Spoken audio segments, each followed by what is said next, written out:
Assalamualaikum warahmatullahi wabarakatuh. Waalaikumsalam. Selamat sore, bertemu kembali di konsultasi online bersama saya Inggar dan narasumber kita Ibu Afia Latifah, terapis wicara dari Rumah Terapi Almas. Sore ini kita akan membahas tentang pertanyaan saya Bu Afi sebenarnya. Jadi yang Jadi konsultasi terapi sendiri nih ya. jadi beberapa hari ini, bukan beberapa hari ini sih sebenarnya dari lama, kebanyakan dari klien-klien yang datang itu beliau bercerita bahwa katanya dokter ini, kemudian dari tumbuh kembang itu, dari tumbuh kembang ini, itu anak saya speech delay. Itu dari berbagai macam eh, klien ya, Bu Hafiz, tidak hanya satu orang. Tapi ketika saya menterapi, itu ciri-cirinya kok beda-beda gitu. Iya memang secara garis besar speech delay, cuman eh, apa ya, ciri-ciri khusus yang saya temui ketika menterapi mereka itu beda-beda gitu. Ada yang satunya fokus, ada yang satunya harus kita bangun fokusnya dulu, ada yang interaksi dan fokusnya minim, ada yang interaksinya ada cuman ketika kontak mata juga tidak bisa begitu. Cuman mereka selalu biasanya bilang divonis speech delay. Nah, seperti itu yang ini saya tanyakan Bu Afi, sejauh mana sih dikatakan speech delay? Apakah dia berdiri sendiri sebagai satu kebutuhan khusus speech delay, ataukah eh, dia masuk ke kebutuhan khusus yang lain, atau seperti apa? Mungkin gambarannya seperti itu. Ya, itu aja Bu Afi dari saya. Iya. Bismillahirrahmanirrahim. Kalau secara kewenangan untuk mendiagnosa jenis ABK-nya apa, itu saya tidak tidak boleh ya. Secara kode etiknya tidak boleh karena saya terapis bicara, kemudian latar belakang psikologi saya belum ke master gitu ya, belum ke magisternya. Eh, tetapi kalau saya punya pakem diagnosa sendiri dalam bidang terapi bicara itu ada sendirinya. Nah, tetapi ini saya lebih membahas kepada apa nih dampak atau impact atau pengaruh lanjutan dari ketika seorang anak didiagnosa speech delay. Nah, dari yang saya pernah belajar, guru saya itu mengatakan sebenarnya speech delay ini tidak berdiri sendiri gitu. Ini sebuah gejala. Jadi speech delay artinya apa sih? Terlambat bicara kan ya. Nah, kalau terlambat bicara kan Iya. artinya sebagian besar anak berkebutuhan khusus pasti terlambat bicara gitu loh. Pasti dalam tanda Oh, petik oke. ya. Jadi ada level kemampuan bahasa bicaranya dia yang tidak sesuai usia, maka ini kan terlambat, ya kan, delay. Oke. Okay. Mm-mm. Nah, tapi namanya terlambat bicara, maka asumsi orang tua kalau terlambat maka itu bisa dikejar, ya kan? Asumsinya loh ya. Ini kita bicara secara umum. Saya mau ke sekolah terlambat, maka saya akan segera bergegas. Yang harusnya masuk jam 7 nggak apa-apa lah, nyampe sana jam 8. Yang penting saya tetap nyampe gitu kan ya. Namanya Iya. terlambat ya, daripada tidak sama sekali ya berangkatlah tetap. Nah, akhirnya orang tua itu ngebut di awal. Bu, terapi ini mau saya kejar, Bu. Soalnya ini sebentar lagi mau sekolah. Soalnya ini sebentar lagi kan mau masuk TK, apalagi mau masuk SD misalkan. Ini mau saya kejar. Soalnya ini sudah 3 tahun kok belum ngomong, gitu ya. Ini terlambat bicara nih. Gitu. Nah, padahal ini saya jadinya, wah ini ya, ini salah kaprah. Kalau terlambat bicara ini ada dua eh, versi, ada dua kelompok. Terlambat yang memang bisa dikejar, berarti dia Mm-mm. memang sebuah diagnosa yang berdiri sendiri bahwa dia adalah terlambat bicara gitu ya. Anak ini si A misalkan, si B terlambat bicara tapi bukan satu kondisi yang hanya terlambat bicara. Diagnosanya bukan terlambat bicara, diagnosanya autis, ADHD gitu ya, kemudian misalkan CP, Down syndrome gitu kan, ciri-ciri sebuah kondisi-kondisi di mana juga terdapat ciri terlambat bicara, maka ini harus dibedakan. Jadi kalau misalkan kadang ya saya menemukan nih, jujur nih ya, dengan tidak mengurangi rasa hormat kepada ahli-ahli lain, saya juga masih dalam kapasitas belajar ya. Tapi saya kadang sering bertanya-tanya sendiri, kok diagnosanya dari misalkan nih datang konsultasi ke saya kan membawa surat atau membawa informasi bahwa kemarin habis periksa ke eh, A, B, C gitu ya. Iya. Diagnosanya speech delay gitu. Kemudian saya observasi, loh ini bukan hanya speech delay, ini ada lain lagi nih, ada kondisi lain juga gitu loh. Nah ini akhirnya orang tua ekspektasinya yang tadinya langsung dengan speech delay itu merasa ini anakku baik-baik saja, hanya terlambat bicara saja gitu. Padahal ketika saya observasi kondisinya bukan hanya terlambat bicara. Nah ini berarti seharusnya diagnosanya bukan speech delay. Bisa jadi ya nanti harus dilakukan assessment lagi, mungkin autism, mungkin ADHD kah, mungkin apa ya, macam-macam. Jadi sekarang membedakannya bagaimana?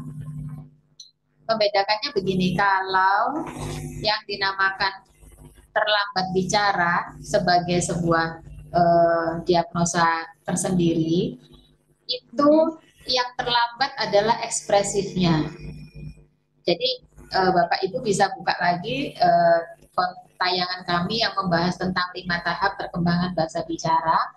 Itu ada tahap keempat, itu adalah ekspresif. Maka anak eh, dengan diagnosa speech delay, jika memang benar-benar speech delay saja, itu dia yang terlambat adalah ekspresifnya atau artikulasinya nanti. Biasanya ekspresif plus artikulasi ya. Jadi di tahap fokus dia ada, meskipun mungkin tidak 100% bisa fokus, anak tersebut sangat aktif, tetapi fokus ketika kita instruksi dia ada. Ambilkan itu deh sepatu, ambilkan remote-nya, dia ada, lihat kita. Kontak matanya ada, meskipun sebentar, kemudian dia nyimak, dia ambil barang yang kita suruh, kemudian dia pergi lagi. Nah, aktifnya itu tapi tetap aktif yang merespon. Misalkan kita panggil, sini sini dulu, sini bajunya dilepas dulu, ganti, dia datang tapi nggak sabar, nggak sabar, baju itu baru masuk tangan satu sudah berusaha lari lagi, tapi fokusnya ada, dipanggil ngerti, diperintah paham ya. Ini yang membedakan. Kemudian tahap berikutnya Pak, interaksi sosialnya ada, meskipun mungkin tidak berkembang yang sangat bagus gitu ya maksudnya, tetapi dia ada, dia punya sesuatu gitu ya, misalkan ini saya punya ini mainan, dia langsung nyolek siapa nih orang tuanya, sekedar gitu, sekedar ini diperlihatkan, atau dia lihat apa di jalan ada truk, ada ekskavator apa, kemudian dia langsung tunjuk-tunjuk. Jadi interaksinya ada, meskipun mungkin ketika hanya dia yang mau. Kalau misalkan orang yang sinilah main bareng kayak sini, dia nggak terlalu peduli gitu ya. Tapi ada. Nah, kemudian yang tahap ketiga reseptif, reseptifnya ada. Mana sih ininya? Rambutnya dia nunjuk, kemudian tasnya mana, tasnya dia nunjuk ke kamar di mana disimpan tasnya. Jadi yang namanya AC mana dia tahu. Itu giginya kenapa itu kok ada item-item, dia langsung nyengir misalkan. Jadi pemahamannya ada, tetapi verbalnya belum keluar, ekspresifnya baru yang gitu. Minta apa sih? Gitu. Kemudian ini apa? Gitu. Jadi belum berwujud kata, atau berwujud kata tapi sedikit, baru yang mak atau ambil, udah itu, habis itu pergi gitu ya. Jadi dibandingkan dengan usianya, secara ekspresif ketinggalan. Misalkan 2 tahun setengah dia baru ngomong itu mungkin 5 kata gitu ya. Itu pun pendek-pendek, tapi disuruh apapun ngerti. 2 tahun setengah disuruh perintah 2 tahap, itu dia paham. Coba ya Dek ya, di atasnya TV ada kunci bawa sini. Nah, itu kan sudah berapa tahap itu ya? Dia harus paham di atas TV ada kunci bawa sini. 2 sampai 3 tahap dia ngerti. Nah, ini berarti dia speech delay biasa. Ya, yang benar-benar diagnosa speech delay. Tetapi Speech kalau delay. misalkan sebaliknya, eh, dipanggil nggak paham, datang ke ruangan, muter-muter-muter, nggak jelas tujuannya, belum bisa mengekspresikan keinginannya apa, bahkan nonverbalnya juga belum muncul, gitu ya, dipanggil nggak nengok, diajak salim, nggak mau, marah, kemudian ada meja dipanjat, ada nanti kalau nggak dikasih sedikit gulung-gulung, kemudian hmm, ketika punya sesuatu merebut, kemudian jangankan diperintah, ya itu tadi atensinya dipanggil juga belum, diperintah apalagi nggak mereken sama sekali. Jadi benar-benar yang dia, eh, kita sampai nggak bisa ngukur ini sejauh mana pemahamannya. Tetapi untuk hal-hal yang sederhana yang kita perintahkan kan dia nggak ngerespon nih. Plus penjelasan dari orang tua juga, kalau disuruh gimana Bu, enggak Bu, nggak bisa, gitu, misalkan kata-kata yang sudah keluar ya cuma mama mama mama misalkan. Sama sekali nggak ada yang bermakna kata-katanya, belum.